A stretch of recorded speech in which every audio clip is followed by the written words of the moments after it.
好，我是 Sandra， 欢迎收听今天的 Amazing Radio Show。今天要来回答同学们的各种疑问 ，Let's go！ 想请问 Sandra， 最近呢刚来到国外生活，衣服想要拿去送洗，机器水洗的英文该怎么说呢？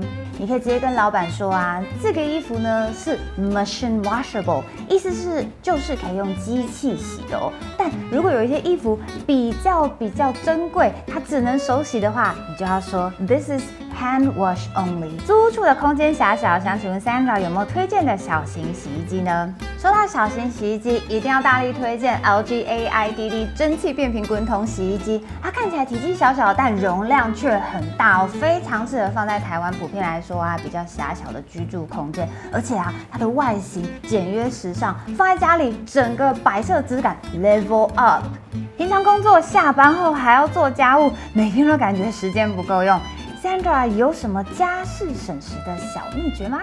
做家事要聪明一点，靠智慧。我家最近新换 LG AIDD 蒸汽变频滚筒洗衣机，它是 AI 洗衣的方式，利用大数据的分析，侦测到你的衣服是什么材质、有多脏，然后自动配对，提供最适合的洗衣程序。而且呢，它使用的是 LCD 智慧液晶旋钮看得清清楚楚，资讯清楚，操作方便，整个呢就把洗衣服这件事变得更轻松、更省时、更方便咯。Thanks for listening， 希望呢我的分享呢也为大家解决一点点生活上的疑难杂症。Amazing Radio Show，See you next time， bye。